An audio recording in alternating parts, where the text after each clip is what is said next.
TLB's biology ക്ലാസ്സസിൻ്റെ പുതിയൊരു വീഡിയോയിലേക്ക് ഏവർക്കും സ്വാഗതം. +1 zoology neural control and coordination എന്ന ചാപ്റ്ററിലെ മൂന്നാമത്തെ ഭാഗം വീഡിയോ ആണിത്. ഈ വീഡിയോയിൽ നമ്മൾ ഡിസ്കസ് ചെയ്യുന്നത് സെൻട്രൽ ന്യൂറൽ സിസ്റ്റം, നമ്മുടെ കേന്ദ്ര നാഡീ വ്യവസ്ഥയെക്കുറിച്ചാണ് ഈ വീഡിയോയിൽ ഡിസ്കസ് ചെയ്യുന്നത്. ബ്രെയിൻ ആണ് നമ്മുടെ നാഡീ വ്യവസ്ഥയുടെ ഏറ്റവും പ്രധാനപ്പെട്ട ഭാഗമെന്ന് നമുക്കറിയാം. The brain is the central information processing organ of our body and acts as the command and control system. എല്ലാ നിർദ്ദേശങ്ങളെയും എല്ലാ സ്റ്റിമുലസിനെയും ആവേഗങ്ങളെയും പ്രോസസ്സ് ചെയ്യുകയും അതിനനുസരിച്ച് നമ്മുടെ എല്ലാ ശരീരഭാഗങ്ങൾക്കും വേണ്ട ഡയറക്ഷൻസ്, കമാൻഡ്സ് കൊടുക്കുകയും കൺട്രോൾ ചെയ്യുകയും നിയന്ത്രിക്കുകയും ചെയ്യുന്ന ഭാഗമാണ് നമ്മുടെ തലച്ചോറ്. എന്തൊക്കെയാണ് തലച്ചോറിൻ്റെ പ്രധാനപ്പെട്ട ഫങ്ഷൻസ് എന്ന് നോക്കിയാൽ, it controls the voluntary movements, എല്ലാ ഐച്ഛിക ചലനങ്ങളെയും, നമ്മുടെ ആഗ്രഹത്തിനനുസരിച്ച് ശരീരഭാഗങ്ങളെ ചലിപ്പിക്കുന്ന എല്ലാ ചലനങ്ങളെയും കൺട്രോൾ ചെയ്യുന്നു. ബാലൻസ് ഓഫ് ദ ബോഡി, ശരീരത്തിൻ്റെ തുലനാവസ്ഥ മെയിൻറ്റെയിൻ ചെയ്യുന്നു. Functioning of vital involuntary organs like lungs, heart, kidney, എല്ലാ വളരെ പ്രധാനപ്പെട്ട ശരീരത്തിൻ്റെ ഓർഗൻസായ ശ്വാസകോശത്തിൻ്റെ പ്രവർത്തനങ്ങൾ, ഹൃദയത്തിൻ്റെ പ്രവർത്തനം, കിഡ്നിയുടെ പ്രവർത്തനം, ഇതിനെല്ലാം കൺട്രോൾ ചെയ്യുന്നു. തെർമോ റെഗുലേഷൻ, ശരീരത്തിൻ്റെ താപനില മെയിൻറ്റെയിൻ ചെയ്യുന്നു. ഹങ്ങർ ആൻഡ് തേഴ്സ്റ്റ്, വിശപ്പും ദാഹവും മെയിൻറ്റെയിൻ ചെയ്യുന്നു, കൺട്രോൾ ചെയ്യുന്നു. Circadian rhythms of our body, 24 hour rhythm, നമ്മുടെ ശരീരത്തിന് ഒരു 24 മണിക്കൂർ റിതമുണ്ട്. ഒരു ജൈവ ഘടികാരം നമ്മുടെ ശരീരത്തിൽ വർക്ക് ചെയ്യുന്നുണ്ട്. കൃത്യമായിട്ട് നമുക്ക് ഉറങ്ങാനും ഉണരാനും ഒക്കെയുള്ള സിഗ്നൽസ് തന്നുകൊണ്ട് കൺട്രോൾ ചെയ്യുന്ന ഒരു ജൈവ ഘടികാരം നമ്മുടെ ബ്രെയിനിൽ വർക്ക് ചെയ്യുന്നുണ്ട്. അതിനെയാണ് നമ്മൾ സിർക്കേഡിയൻ റിതം എന്ന് വിളിക്കുന്നത്. Activities of several endocrine glands, ഒരുപാട് അന്തസ്രാവി ഗ്രന്ഥികൾ, പിറ്റ്യൂട്ടറി ഗ്ലാൻഡ്, അതുപോലെ തൈമസ് ഗ്ലാൻഡ്, തൈറോയിഡ് ഗ്ലാൻഡ് തുടങ്ങിയ ഒരുപാട് എൻഡോക്രൈൻ ഗ്ലാൻഡ്സുകൾ അതിനെ കൺട്രോൾ ചെയ്യുന്നു. It is also the site for processing of vision, കാഴ്ച, ഹിയറിംഗ്, കേൾവി, സ്പീച്ച്, സംസാരം, മെമ്മറി, ഓർമ്മ, ഇൻ്റലിജൻസ്, ബുദ്ധി, ഇമോഷൻസ്, വികാരങ്ങൾ, തോട്ട്സ്, ചിന്ത, അങ്ങനെ തുടങ്ങി ധാരാളം പ്രോസസ്സ് കൺട്രോൾ ചെയ്യുന്ന നമ്മുടെ കേന്ദ്ര നാഡീ വ്യവസ്ഥയുടെ ഭാഗമാണ് brain. The human brain is well protected by the skull. ഇപ്പോൾ സ്കൾ എന്ന് പറയുന്ന ഒരു അസ്ഥി കൂടത്തിനകത്താണ്, ഒരു തലയോട്ടിക്കകത്താണ് നമ്മുടെ ബ്രെയിൻ പ്രൊട്ടക്റ്റ് ചെയ്യപ്പെട്ടിരിക്കുന്നത്. Inside the skull, the brain is covered by cranial meninges. Meninges എന്ന് പറയുന്ന ഒരു ആവരണം കൊണ്ടാണ് നമ്മുടെ സ്കള്ളിനകത്ത് തലച്ചോറിനെ പ്രൊട്ടക്റ്റ് ചെയ്യുന്നത്. കൺസിസ്റ്റിംഗ് ഓഫ് 3 layers, 3 ലേയേഴ്സ് ഉണ്ട്. Dura mater outer layer, arachnoid middle layer and pia mater inner layer. ഇപ്പോൾ സ്കള്ളെന്ന് പറയുന്ന തലയോട്ടി എന്ന് പറയുന്ന ഈ ഒരു അസ്ഥിക്കകത്താണ് ബ്രെയിൻ പ്രൊട്ടക്റ്റ് ചെയ്യപ്പെട്ടിരിക്കുന്നത്. വീണ്ടും ബ്രെയിനിനെ അല്ലെങ്കിൽ തലച്ചോറിനെ ആവരണം ചെയ്തുകൊണ്ടൊരു 3 ലേയേഴ്സ് ഉണ്ട്. ആ ലേയേഴ്സിനെ മൊത്തത്തിൽ വിളിക്കുന്ന പേരാണ് മെനിഞ്ചസ്. ആ മെനിഞ്ചസിൻ്റെ ലേയേഴ്സിൻ്റെ പേരുകൾ പരിശോധിച്ചാൽ outer layer is known as the dura mater. Outer layer dura mater എന്ന് വിളിക്കുന്നു. ഈ കാണുന്നതാണ് dura mater. Middle layer is arachnoid. Arachnoid എന്ന് പറയുന്ന ഒരു മിഡിൽ ലെയർ ഉണ്ട്. Inner layer is known as the pia mater. അപ്പം 3 ലെയർ കൊണ്ടുള്ള ഒരു സ്ഥലമാണ് മെനിഞ്ചസ്. അപ്പം മെനിഞ്ചസിൻ്റെ ലേയേഴ്സിൻ്റെ പേരുകൾ എന്തൊക്കെയാണ്? Outer layer is known as dura mater, middle layer is the arachnoid and inner layer is pyometer. The brain can be divided into three major parts: forebrain, midbrain and hindbrain. തലച്ചോറിൻ്റെ ഭാഗങ്ങളെ നമുക്ക് 3 കാറ്റഗറിയായിട്ട് തിരിക്കാം. ഫോർബ്രെയിൻ എന്ന് പറയുന്ന ഭാഗം, മിഡ് ബ്രെയിൻ എന്ന് പറയുന്ന ഭാഗം, ഹൈൻഡ് ബ്രെയിൻ എന്ന് പറയുന്ന ഭാഗം. ഓരോ ഭാഗത്തിനെ കുറിച്ച് മനസ്സിലാക്കാം. ആദ്യമായിട്ട് ഫോർബ്രെയിൻ. The forebrain consists of cerebrum, thalamus and hypothalamus. ഇപ്പം 3 ഭാഗമാണ് ഫോർബ്രെയിനിൽ പ്രധാനമായിട്ടും വരുന്നത്. സെറിബ്രം എന്ന് പറയുന്ന ഭാഗം, ദെൻ തലാമസ് എന്ന് പറയുന്ന ഭാഗം, ഹൈപ്പോതലാമസ് എന്ന് പറയുന്ന ഭാഗം. ഓരോ ഭാഗത്തിനെ കുറിച്ച് മനസ്സിലാക്കാം. ആദ്യമായിട്ട് cerebrum. Cerebrum forms the major part of the human brain. ഇപ്പോൾ ഹ്യൂമൻ ബ്രെയിൻ്റെ ഭൂരിഭാഗം ഭാഗങ്ങളും എന്ന് പറയുന്നത് സെറിബ്രത്തിലാണ് വരുന്നത്. Cerebrum forms the major part of the human brain. ഈ പിക്ചറിൽ കാണുന്നതാണ് സെറിബ്രം എന്ന് പറയുന്നത്. A deep cleft divides the cerebrum longitudinally 2 halves. ഇപ്പോൾ സെറിബ്രം 2 അർദ്ധഗോളങ്ങളായിട്ട് തിരിയുന്നു എന്ന് നമുക്ക് പറയാം. ലോഞ്ചിറ്റ്യൂഡിനലി നല്ല ഒരു ഡീപ്പായിട്ടുള്ള ഒരു ക്ലെഫ്റ്റ്, ഒരു വിടവ് സെറിബ്രത്തിന് 2ആയിട്ട് തിരിക്കുന്നു. which are termed as the right and left cerebral hemispheres. Right cerebral hemisphere എന്നും ലെഫ്റ്റ് സെറിബ്രൽ ഹെമിസ്ഫിയർ എന്നും 2 ഭാഗങ്ങളായിട്ട് ഇതിനെ തിരിക്കുന്നു. റൈറ്റ് സെറിബ്രൽ ഹെമിസ്ഫിയറും ലെഫ്റ്റ് സെറിബ്രൽ ഹെമിസ്ഫിയറും. The hemispheres are connected by a tract of nerve fibers called corpus callosum. ഇവിടെ right left cerebral ഹെമിസ്ഫിയേഴ്സിനെ പരസ്പരം connect ചെയ്തുകൊണ്ട് നെർവ് ഫൈബേഴ്സിൻ്റെ ഒരു ട്രാക്റ്റ് ഉണ്ട്. ആ ട്രാക്റ്റിനെ വിളിക്കുന്ന പേരാണ് കോർപ്പസ് കലോസം. ഓർക്കുക, സെറിബ്രം എന്നുമാണ് നമ്മുടെ ബ്രെയിനിൻ്റെ മേജർ പാർട്ടും സെറിബ്രമാണ്. സെറിബ്രം 2 ഹെമിസ്ഫിയേഴ്സ് ആയിട്ട് തിരിച്ചിട്ടുണ്ട്.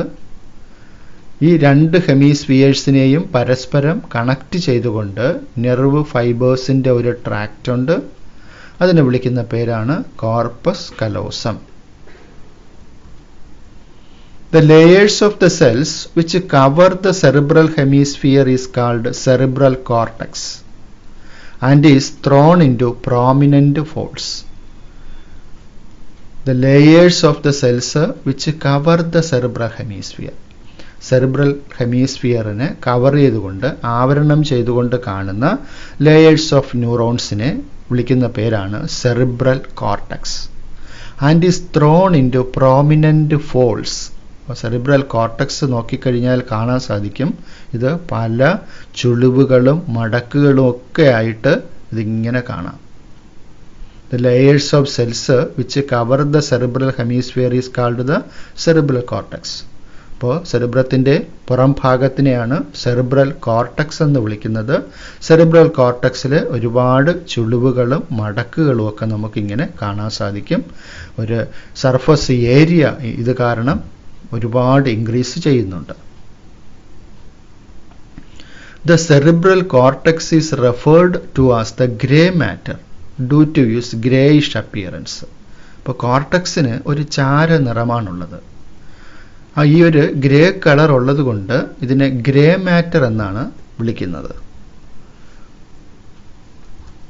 The neuron cell bodies are concentrated here giving the color. ഈ ഒരു ഗ്രേ കളർ വരാൻ കാരണമെന്ന് പറയുന്നത് ന്യൂറോൺസിൻ്റെ സെൽ ബോഡീസ് ആണ് ഈ ഭാഗത്ത് അത്രയും കാണുക, കോർട്ടക്സിൽ കാണുക. കോർട്ടക്സ് ചാര നിറത്തിൽ ഗ്രേ ആയിട്ടാണ് കാണുക. അപ്പോൾ അതിൻ്റെ ഉള്ള റീസൺ എന്ന് പറയുന്നത് അവിടുത്തെ ന്യൂറോൺ സെൽസിൻ്റെ സെൽ ബോഡീസ് ആണ് ഗ്രേ മാറ്ററിൽ കാണുക. The cerebral cortex contains motor areas, sensory areas and association areas. Cerebral കോർട്ടക്സിൽ കാണുന്ന പ്രധാനപ്പെട്ട ഏരിയാസ്, മോട്ടോർ ഏരിയാസ്, നമ്മുടെ ചലനങ്ങളെ കൺട്രോൾ ചെയ്യുന്ന ഏരിയ. സെൻസറി ഏരിയാസ്, സെൻസേഷൻസിനെ കൺട്രോൾ ചെയ്യുന്ന ഏരിയാസ്. അസോസിയേഷൻ ഏരിയാസ്, ഇവയൊക്കെ തങ്ങളിൽ പരസ്പരം ബന്ധിപ്പിക്കുന്ന, അസോസിയേറ്റ് ചെയ്യാൻ സഹായിക്കുന്ന ഏരിയാസ്. ഇതെല്ലാം സെറിബ്രൽ കോർട്ടക്സിലാണ് കാണുന്നത്. Association areas are responsible for complex functions like intersensory associations. ഒരാളിൻ്റെ ശബ്ദം നമ്മൾ കേട്ട് കഴിഞ്ഞാൽ ആ ആളിൻ്റെ ഫിഗർ നമ്മുടെ മനസ്സിലേക്ക് ഓടിയെത്തും. നിങ്ങളെ പഠിപ്പിക്കുന്ന അധ്യാപകരുടെയൊക്കെ ശബ്ദം ക്ലാസ്സിൻ്റെ വെളിയിൽ നിന്ന് കേൾക്കുമ്പോൾ തന്നെ ഇന്ന അധ്യാപകരാണ് പഠിപ്പിക്കുന്നത് എന്നുള്ളത് ചിന്ത മനസ്സിലേക്ക് ഓടി വരുന്നുണ്ട്. അത് അവിടെ ഒരു അസോസിയേഷൻ നടക്കുന്നുണ്ട്. ആളിൻ്റെ ശബ്ദവും ആളിൻ്റെ ശരീരവും തങ്ങളിലുള്ള ഒരു അസോസിയേഷൻ. മെമ്മറി, ഓർമ്മ, കമ്മ്യൂണിക്കേഷൻ, പരസ്പരമുള്ള ആ ഒരു ശബ്ദങ്ങളിലൂടെയും മറ്റുമൊക്കെയുള്ള കമ്മ്യൂണിക്കേഷൻസ്, ഇതിനെല്ലാം കൺട്രോൾ ചെയ്യുന്ന ഏരിയാസാണ് association areas. Association areas are responsible for complex functions like intersensory associations, memory and communication. Fibers of the tracts are covered with a myelin sheath which constitute the inner part of cerebral hemisphere. ഇപ്പോൾ cerebral ഹെമിസ്ഫിയറിൻ്റെ അകവശത്ത് കാണുന്ന nerve fibre ട്രാക്ട്സ് ഒരു whitish appearance കൊടുക്കുന്നു. They give an opaque white appearance to the layer and hence is called the white matter. സൂചിപ്പിച്ചു, സെറിബ്രത്തിൻ്റെ പുറം ഭാഗത്ത് കാണുന്നത് cell bodies ആണ്. Cell ബോഡീസിൻ്റെ presence കൊണ്ടാണ് സെറിബ്രത്തിൻ്റെ പുറം ഭാഗം ഗ്രേ കളറിൽ കാണുക. അതുകൊണ്ടാണ് അതിനെ ഗ്രേ മാറ്റർ എന്ന് വിളിക്കുന്നത്. അപ്പോൾ ഈ ന്യൂറോൺസിൻ്റെ എല്ലാം ഫൈബേഴ്സ്, ആക്സോൺ ഫൈബേഴ്സ്, ഇതെല്ലാം മൈലിനേറ്റഡ് നെർവ് ഫൈബേഴ്സാണ്, മൈലിൻ ഷീത്തുള്ള നെർവ് ഫൈബേഴ്സാണ്. ഈ ഫൈബേഴ്സാണ് ഈ അകത്ത് കാണുന്നത്. ഈ ഫൈബേഴ്സിൻ്റെ പ്രസൻസ് ഇതിനൊരു ഒപ്പേക്ക് വൈറ്റ് അപ്പിയറൻസ് കൊടുക്കുന്നുണ്ട്. അതുകൊണ്ട് ഈ ഭാഗത്തിനെ വൈറ്റ് മാറ്റർ എന്ന് വിളിക്കുന്നു. അപ്പോൾ സെറിബ്രത്തിൻ്റെ പുറം ഭാഗം ഗ്രേ മാറ്ററാണ്. അതിന് കാരണം സെൽ ബോഡീസിൻ്റെ പ്രസൻസാണ്. എന്നാൽ സെറിബ്രത്തിൻ്റെ അകവശം വൈറ്റ് കളറ്, ഒരു ഒപ്പേക്ക് വൈറ്റ് കളറാണ്. അതിന് കാരണമെന്ന് പറയുന്നത് ഈ ആക്സോൺ ഫൈബേഴ്സിൻ്റെ പ്രസൻസാണ്. തലാമസ് ആൻഡ് ഹൈപ്പോതലാമസ് ഫോർ ബ്രെയിനിൻ്റെ പ്രധാനപ്പെട്ട രണ്ട് ഭാഗങ്ങളാണ്. സെറിബ്രം കഴിഞ്ഞാൽ അടുത്ത് തലാമസും ഹൈപ്പോതലാമസും. The cerebrum wraps around a structure called thalamus. Cerebrum ഈ തലാമസ് എന്ന് പറയുന്ന ഒരു സ്ട്രക്ചറിൽ ഇങ്ങനെ ചുറ്റിയിരിക്കുകയാണ്. which is a major coordinating center for sensory and motor signaling. അപ്പോൾ സെൻസേഷൻസിൻ്റെയും ചലനത്തിനാവശ്യമായിട്ടുള്ള സിഗ്നൽസിൻ്റെയും ഒക്കെ പരസ്പരം ഒന്ന് കോർഡിനേറ്റ് ചെയ്യുന്ന ഒരു സെൻറ്ററാണ് thalamus. Another very important part of the brain called hypothalamus. Thalamus കഴിഞ്ഞാൽ മറ്റൊരു പ്രധാനപ്പെട്ട ഭാഗമാണ് ഹൈപ്പോതലാമസ്. തലാമസിൻ്റെ താഴെയായിട്ട് കാണുന്ന ഭാഗമാണ് hypothalamus. Lies at the base of the thalamus. ഫോർ ബ്രെയിനിൻ്റെ പ്രധാനപ്പെട്ട ഭാഗങ്ങളാണ് സെറിബ്രവും തലാമസും ഹൈപ്പോതലാമസും. സെറിബ്രത്തിൻ്റെ ഫങ്ഷൻസ് നമ്മൾ മനസ്സിലാക്കി. തലാമസ് എന്ന് പറയുന്നത് ഒരു coordinating centre for sensory and motor signalling. Hypothalamus തലാമസിൻ്റെ താഴെയായിട്ട് കാണുന്നു. ഹൈപ്പോതലാമസിനെ കുറിച്ച് മനസ്സിലാക്കാം. Functions. The hypothalamus contains a number of centres which control body temperature, urge for eating and drinking. ഹൈപ്പോതലാമസിൽ ധാരാളം സെൻറ്റേഴ്സ് ഉണ്ട്. ആ സെൻറ്റേഴ്സ്, നെർവ് സെൻറ്റേഴ്സ് എന്തൊക്കെ കൺട്രോൾ ചെയ്യുന്നുണ്ട്? ബോഡി ടെമ്പറേച്ചർ, ശരീരത്തിൻ്റെ താപനില കൺട്രോൾ ചെയ്യുന്നു. Urge for eating and drinking, വിശപ്പും ദാഹവും. അർജ് ഫോർ ഈറ്റിംഗ്, നമുക്ക് വിശപ്പ് ഫീൽ ചെയ്യിപ്പിക്കുന്നത്, ദാഹം ഫീൽ ചെയ്യിപ്പിക്കുന്നത്, ഇതൊക്കെ ഹൈപ്പോതലാമസ് ആണ്. It also contains several groups of neurosecretory cells which secrete hormones called hypothalamic hormones. ഇതുകൂടാതെ ഹൈപ്പോതലാമസിന് ഒരു എൻഡോക്രൈൻ ഫംഗ്ഷൻ കൂടെയുണ്ട്.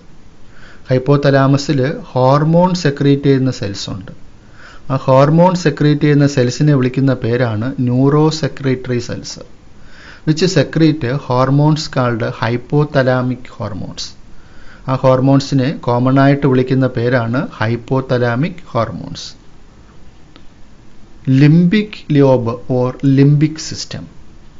the inner part of cerebral hemispheres and a group of associated deep structures like amygdala, hippocampus, etc. form a complex structure called the limbic lobe or limbic system.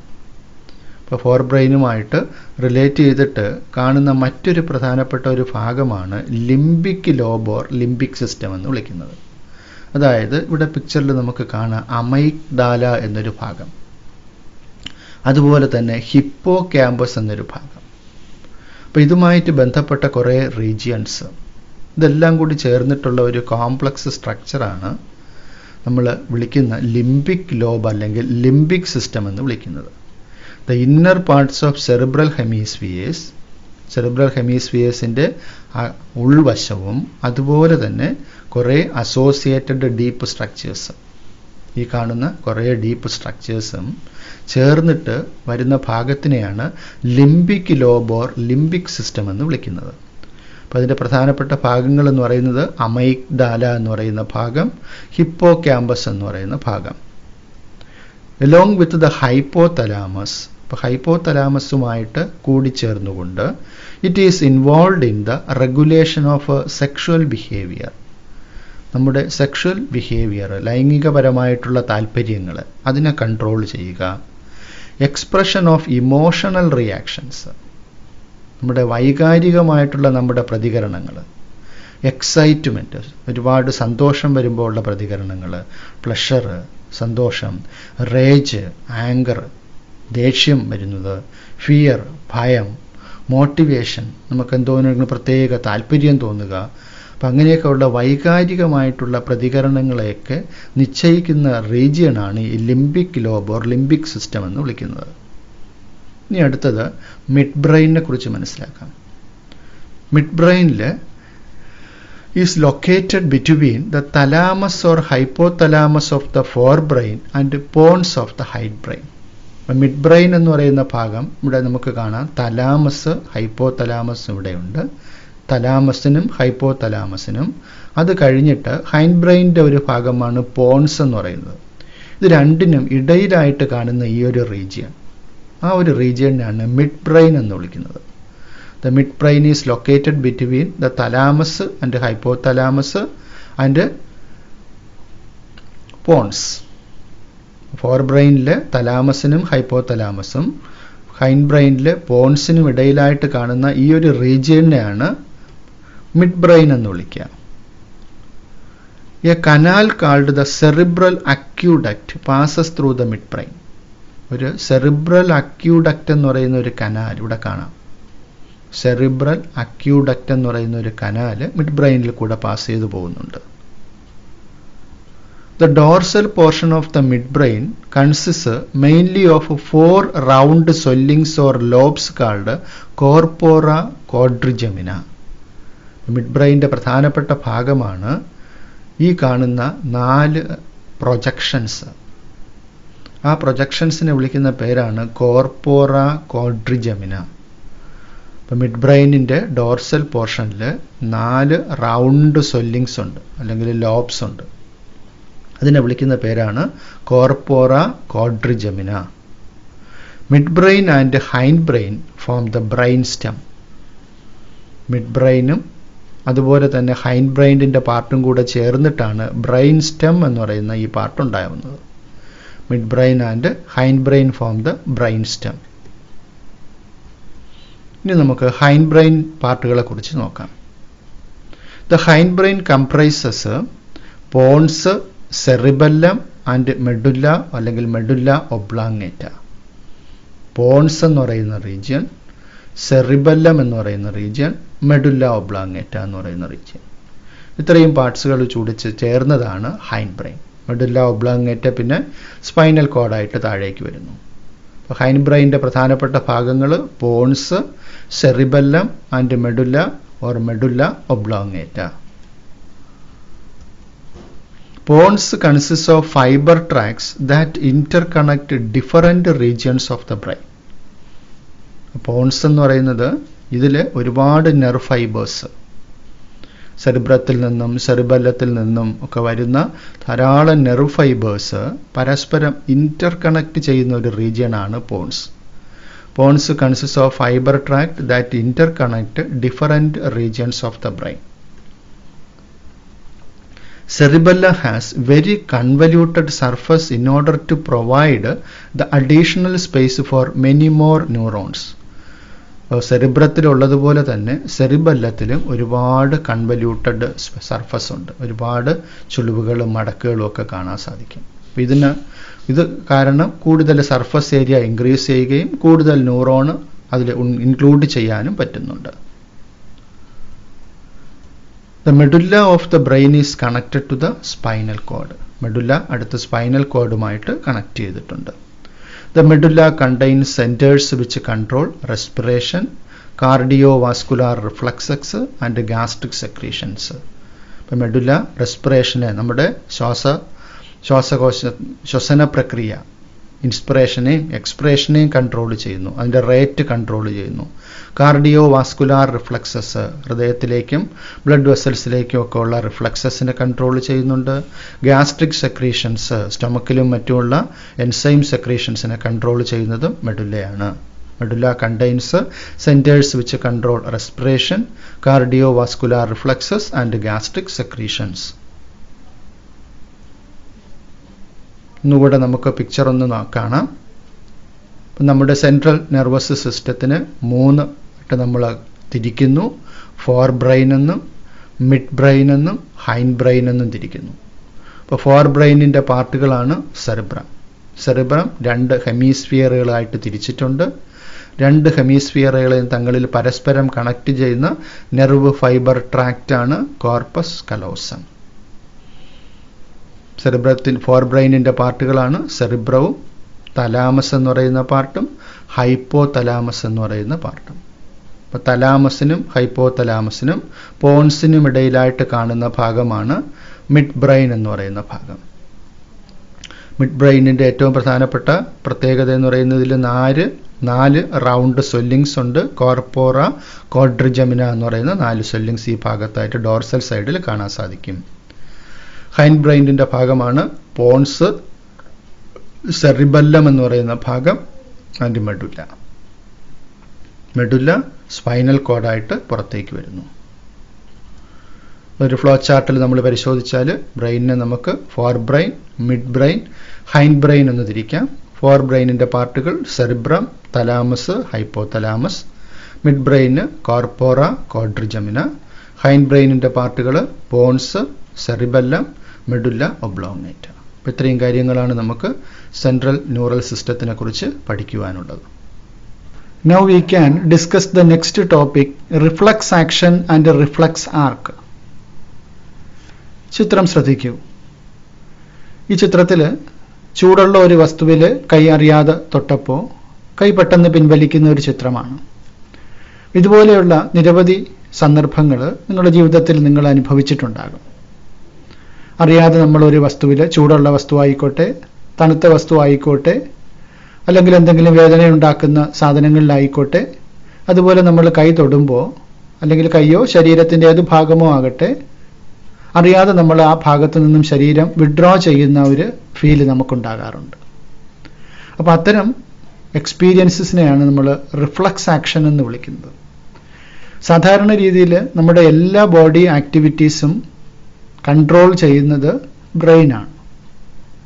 എന്നാൽ അടിയന്തര ഘട്ടങ്ങളിൽ ബ്രെയിനിൽ നിന്നുള്ള stimulus കിട്ടാതെ തന്നെ spinal കോഡിൽ നിന്നുള്ള സ്റ്റിമുലസ് വഴി റെസ്പോണ്ട് ചെയ്യാൻ പറ്റും. സാധാരണ രീതിയിൽ ഒരു ചൂടുള്ള വസ്തുവിൽ നമ്മൾ കൈ തൊടുകയാണെങ്കിൽ ആ തൊടുമ്പോൾ ഉണ്ടാകുന്ന ആ ഒരു ഫീല് ബ്രെയിനിലേക്ക് എത്തി ബ്രെയിനിൽ നിന്നും അത് പ്രോസസ്സ് ചെയ്ത് തിരിച്ച് കൈ പിൻവലിക്കാനുള്ള സിഗ്നല് കൈയിലെ മസിൽസിലേക്ക് കൊടുക്കണം. അത് സ്വാഭാവികമായിട്ടുള്ള രീതിയാണ്.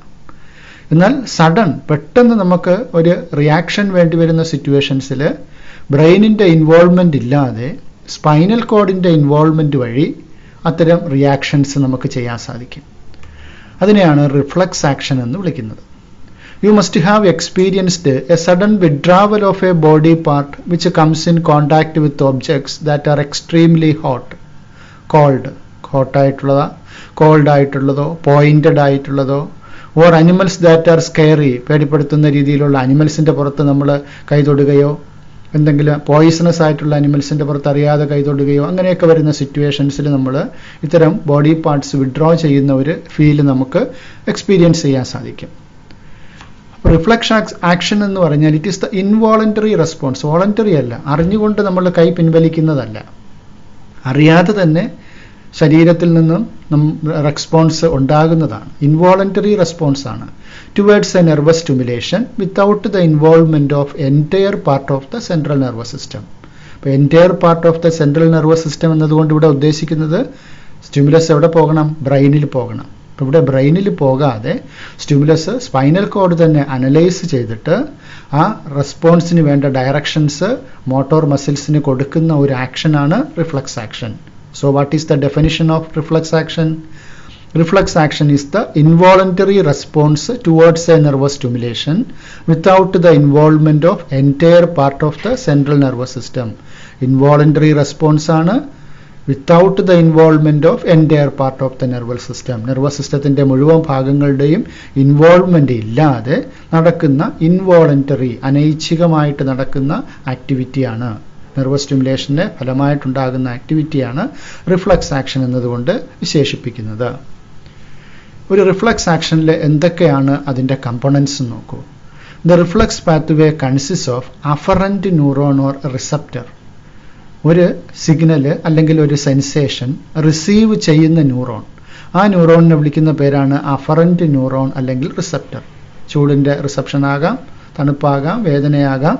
അപ്പോൾ എന്തായാലും ആ ഒരു സിഗ്നൽ റിസീവ് ചെയ്യുന്ന ന്യൂറോണിനെ വിളിക്കുന്ന പേരാണ് അഫറന്റ് ന്യൂറോൺ. അപ്പോൾ അഫറന്റ് ന്യൂറോൺ ആ ഒരു ഇലക്ട്രിക്കൽ സ്റ്റിമുലേഷൻ ക്യാരി ചെയ്ത് നേരെ എന്ത് ചെയ്യുന്നു? അഫറന്റ് ന്യൂറോൺ നേരെ കൊണ്ടുവന്ന് സ്പൈനൽ കോഡിലേക്ക് കൊണ്ടുപോകുന്നു വയ ഡോർസൽ നെർവ് റൂട്ട്. സ്പൈനൽ കോഡിൽ നിന്നും സ്പൈനൽ കോഡിനകത്തേക്ക് ഇത് കൊണ്ടുപോകുന്ന നെർവ് റൂട്ടിനെയാണ് ഡോർസൽ നെർവ് റൂട്ട് എന്ന് വിളിക്കുന്നത്. afferent neuron which receives the stimulus from a sensory organ and transmits it to the spinal cord via dorsal nerve root. അപ്പോൾ ഡോർസൽ നെർവ് റൂട്ടാണ് ഇവിടെ കാണുന്നത്. ഈ ഡോർസൽ നെർവ് റൂട്ട് വഴി സ്പൈനൽ കോഡിലേക്ക് stimulus കൊണ്ട് എത്തിക്കുന്ന ന്യൂറോണിനെ വിളിക്കുന്ന പേരാണ് അഫറന്റ് ന്യൂറോൺ. സെൻസറി സിഗ്നൽസിനെ സ്പൈനൽ കോഡിലേക്ക് എത്തിക്കുന്ന ന്യൂറോണാണ് afferent neuron. Then efferent neuron or effector or exciter which carries signals from the spinal cord to the effector organ. അപ്പോൾ സ്പൈനൽ കോഡിലേക്ക് അഫറന്റ് ന്യൂറോൺ എത്തിക്കുന്ന സ്റ്റിമുലസ് എത്തിക്കുന്നു, സ്പൈനൽ കോഡ് അതിനെ അനലൈസ് ചെയ്യുന്നു, അനലൈസ് ചെയ്തിട്ട് അതിന് വേണ്ട നിർദ്ദേശം എന്താണ്, കൈ പിൻവലിക്കണമോ വേണ്ടയോ എന്നുള്ളതിൻ്റെ ഒരു സിഗ്നല് ഇവിടുത്തെ മസിൽസിന് കൊടുക്കണം. ആ മസിൽസിലേക്ക് ആ സിഗ്നൽ കൊണ്ടുവരുന്ന ന്യൂറോണാണ് എഫറന്റ് ന്യൂറോൺ. ചിത്രത്തിൽ കാണുന്ന എഫറന്റ് ന്യൂറോൺ, അതിനെ എഫക്റ്റർ ഓർ എക്സൈറ്റർ എന്നുള്ള പേരിലും വിളിക്കുന്നു. Which carries signals from the spinal cord to the effector organ. There is another neuron is also there, interneuron which connect afferent and efferent neuron. ചിത്രത്തിൽ നമുക്ക് കാണാം afferent ന്യൂറോണിനെയും efferent ന്യൂറോണിനെയും പരസ്പരം connect ചെയ്യുന്ന ഒരു Inter neuron കൂടെ ഉണ്ട്. അപ്പോൾ ഈ റിഫ്ലക്സ് പാത്വേയിൽ പ്രധാനപ്പെട്ട 3 കമ്പണൻസ് ആണുള്ളത്: afferent neuron, efferent neuron, interneuron. Afferent ന്യൂറോണിന്റെ ഫംഗ്ഷൻ എന്താണ്? Which receives the stimulus and carry the stimulus to the spinal cord. Then efferent neuron which carries signals from the spinal cord to the effector organ. Interneuron is the neuron which connect afferent and efferent neuron is known as the interneuron. But these are the 3 main components of a reflex arc. Diagram നമുക്കൊന്നുകൂടെ ഒന്ന് analyse ചെയ്യാം. അപ്പോൾ ഈ രീതിയിൽ the stimulus and response of the reflex pathway together known as reflex arc. അപ്പോൾ ഈ reflex pathway afferent ന്യൂറോണും efferent ന്യൂറോണും ഇന്റർ ന്യൂറോണും എല്ലാം കൂടി ചേർന്ന ഈ ഒരു പാത്വേയെ മൊത്തത്തിൽ വിളിക്കുന്ന പേരാണ് റിഫ്ലക്സ് ആർക്ക്. ഒരു എക്സാമ്പിളായിട്ട് പറയുന്നതാണ് നീ ജർക്ക് റിഫ്ലക്സ്. റിഫ്ലക്സ് ആക്ഷൻ ഒരു എക്സാമ്പിളാണ് നീ ജർക്ക് റിഫ്ലക്സ്. നമ്മുടെ കാലിൻ്റെ മുട്ടിൻ്റെ ഭാഗത്ത് മുട്ടിൻ്റെ പെറ്റല്ല ചിരട്ടയുടെ തൊട്ട് താഴെയായിട്ട് നമ്മളൊരു ഹാമർ കൊണ്ട് ചെറുതായിട്ടൊന്ന് തട്ടുകയാണെങ്കിൽ കാല് മുന്നിലേക്ക് ഇങ്ങനെ തെറിക്കും, ഇങ്ങനെ മൂവ് ചെയ്യും. That is a reflex action. അപ്പോൾ അതൊരു റിഫ്ലക്സ് ആക്ഷൻ ഒരു എക്സാമ്പിളാണ്. നേരത്തെ കൈ നമ്മൾ ചൂടുള്ള വസ്തുവിൽ തൊടുമ്പോൾ കൈ പെട്ടെന്ന് പിൻവലിക്കുമെന്ന് പറഞ്ഞതുപോലെ നമുക്ക് ആർട്ടിഫിഷ്യലായിട്ട് കണ്ട് മനസ്സിലാക്കാൻ പറ്റുന്ന ഒരു റിഫ്ലക്സ് ആക്ഷനാണ് ഈ നീ ജർക്ക് റിഫ്ലക്സ്. നമ്മൾ കാല് എവിടെയെങ്കിലും കയറി ഇങ്ങനെ ഇരുന്നതിന് ശേഷം കാല് താഴേക്ക് തൂക്കിയിട്ടിട്ട് കാലിൻ്റെ മുട്ടിൻ്റെ ചിരട്ടയുടെ ഭാഗത്ത് ചെറുതായിട്ട് ഇതുപോലെ ഹാമർ പോലെയുള്ള എന്തെങ്കിലും ഒരു വസ്തു കൊണ്ട് തട്ടുകയാണെങ്കിൽ നമ്മുടെ കാല് മുന്നോട്ട് തെറിക്കും. That is a reflex action. അപ്പോൾ ഇവിടെ നോക്കൂ, ഇവിടെ muscle spindle, this is the receptor. Stimulus ഇവിടെ കാണിച്ചിട്ടുണ്ട്, ഹാമർ കൊണ്ട് തട്ടുന്നത് ഇവിടെ സ്റ്റിമുലസ് കാണിച്ചിട്ടുണ്ട്. മസിൽ സ്പിൻഡിലാണ് ഇവിടുത്തെ റിസപ്റ്റർ. ആ റിസപ്റ്ററിൽ നിന്നും കിട്ടുന്ന ഇമ്പൾസ് അഫറന്റ് പാത്വേ ക്യാരി ചെയ്ത് കൊണ്ടുപോകുന്നു. അഫറന്റ് പാത്വേ ക്യാരി ചെയ്ത് കൊണ്ടുപോകുന്നു. There is a ganglion is also there in this root, dorsal root ganglion, and this pathway carries the impulses to spinal cord. Spinal കോഡിൻ്റെ white മാറ്ററും grey മാറ്ററും ഒക്കെ ഇവിടെ നമുക്ക് ഈ ചിത്രത്തിൽ കാണാം. ഔട്ട്സൈഡിൽ കാണുന്നത് വൈറ്റ് മാറ്റർ ആണ്, ഇൻസൈഡിൽ കാണുന്നത് ഗ്രേ മാറ്റർ ആണ്. സെറിബ്രത്തിൻ്റെ സ്ട്രക്ചർ പഠിച്ചപ്പോൾ ഓർക്കുക, സെറിബ്രത്തിൽ ഔട്ട്സൈഡിൽ കാണുന്നത് ഗ്രേ മാറ്റർ ആണ്, ഇൻസൈഡിൽ കാണുന്നതാണ് വൈറ്റ് മാറ്റർ. സ്പൈനൽ കോഡിലേക്ക് വരുമ്പോൾ അത് നേരെ തിരിഞ്ഞു വരും. അതിന് കാരണമെന്ന് പറഞ്ഞാൽ ആക്സോൺ ടെർമിനൽസ് ആണ് വൈറ്റ് മാറ്ററിൽ കാണുക, സെൽ ബോഡിയാണ് ഗ്രേ മാറ്ററിൽ കാണുക. സ്പൈനൽ കോഡിൽ സെൽ ബോഡി അകത്തും ആക്സോൺ ടെർമിനൽസ് പുറത്തുമാണ്. എന്നാൽ സ്പൈനൽ കോഡ് സെറിബ്രത്തിൽ വരുമ്പോൾ നേരെ തിരിച്ചാണ്. സെറിബ്രത്തിൻ്റെ കോർട്ടക്സിലാണ് സെൽ ബോഡീസ് വരുന്നത്, സെറിബ്രത്തിൻ്റെ അകത്താണ് ന്യൂറോൺ ഫൈബേഴ്സ് വരുന്നത്. അപ്പോൾ ഇവിടെ നോക്കൂ ചിത്രത്തിൽ, അത് കഴിഞ്ഞിട്ട് ഇതാ ഇവിടെ നമുക്കിവിടെ ഇന്റർ ന്യൂറോൺ കാണാം. അഫറന്റ് ന്യൂറോണിനെയും എഫറന്റ് ന്യൂറോണിനെയും പരസ്പരം കണക്ട് ചെയ്യുന്ന ഇന്റർ ന്യൂറോൺ കാണാം. അത് കഴിഞ്ഞിട്ട് ഇതാ ഇവിടെ motor neuron, efferent neuron, that is otherwise the efferent pathway എന്ന് ഇവിടെ കാണിച്ചിട്ടുണ്ട് ചിത്രത്തിൽ. എഫറന്റ് പാത്വേയിൽ നിന്ന് എന്ത് ചെയ്യുന്നു, വേണ്ട എന്താണോ റെസ്പോൺസ് വേണ്ടത് ആ റെസ്പോൺസിന് വേണ്ട സിഗ്നൽ സ്കെലറ്റൽ മസിൽസിന് കൊടുക്കുന്നു. അപ്പോൾ ആ സിഗ്നലിൻ്റെ ഫലമായിട്ട് കാല് മുന്നിലേക്ക് തെറിക്കുക എന്നുള്ളതാണ് ഇവിടുത്തെ റെസ്പോൺസ്, നീജർക്ക് റെസ്പോൺസിൽ വരുന്നത്. അപ്പോൾ ഇത്രയും കാര്യങ്ങളാണ് റിഫ്ലക്സ് ആക്ഷൻ ആൻഡ് റിഫ്ലക്സ് ആർക്കിനെ കുറിച്ച് നമുക്ക് മനസ്സിലാക്കേണ്ടത്. അപ്പോൾ കമ്പോണൻസ് ഒന്നുകൂടെ, afferent pathway or afferent neuron, then there is an interneuron is also there, then there is an efferent pathway. Here we give the stimulus and here we can see the response. ഇത്രയും കാര്യങ്ങളാണ് നമുക്ക് reflux ആക്ഷനെ കുറിച്ചും reflux ആർക്കിനെ കുറിച്ചും മനസ്സിലാക്കേണ്ടത്. For video lessons, please subscribe to these biology classes. Thank you.